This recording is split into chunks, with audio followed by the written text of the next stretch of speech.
This segment brought to you by Kansas Regenerative Medicine Center. Your stem cells, your health, your life. On the first Sunday in September, Lieutenant Colonel retired D.K. Clark addressed those assembled under a tent on the grounds of Old Fort Hays, now a state historic site. As mounted reenactors portraying the Forsyth Scouts waited to the side, others were scattered among the crowd. D.K. described 1868 in Kansas, and even the nation, as a time of darkness, terrible years of all-out warfare, now evolving into even more war. He told of the wars in Europe and how so many immigrants came to America out of desperation only to find signs that said no Irish need apply, no Germans need apply, no Italians need apply, and so on. Hope and promise, D.K. said, lay to the west.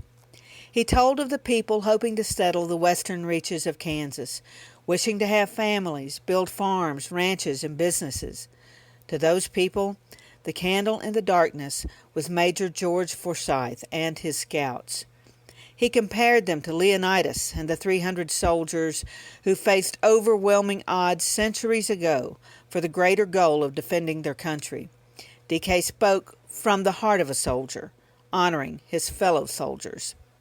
The Kansas troubadour, Dave Zerfus, has captured many moments of Kansas history in his ballads. On that Sunday morning, he performed two of his original songs, Roman Nose and Island of Refuge, both inspired by the events at the Battle of Beecher Island. Roman Nose was the Cheyenne warrior killed in the battle at Beecher Island in September 1868, already a legend by the time he died.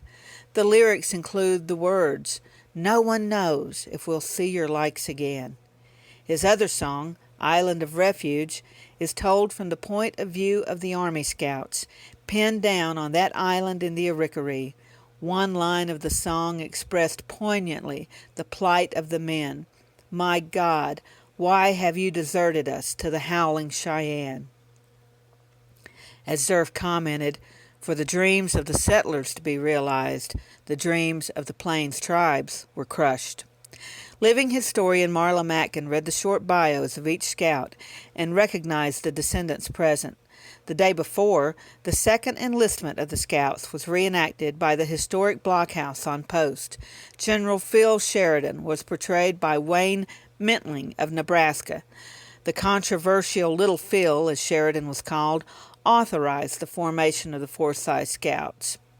A crowd gathered to watch history in the remaking, and the photo taking went on for more than half an hour.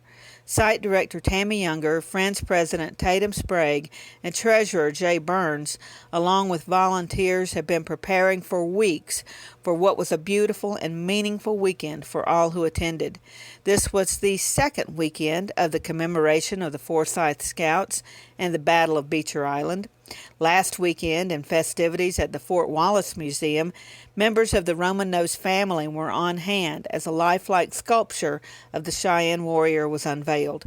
Next weekend, the month-long commemoration moves to the Beecher Island Battle Memorial and the town of Ray, Colorado, where the reunion of Scouts and their descendants has been going on for more than a century. For more information, find the Grand Reunion of Forsyth Scouts on Facebook or email Deb at the address on screen. Fort Wallace was the fightingest fort in the West. Fossils, Indians, soldiers, scouts, wagons, trails, pioneers, stories. Discover the story of Fort Wallace and the people who served here, the people who fought here, the people who settled here. Wallace County, where the past is present.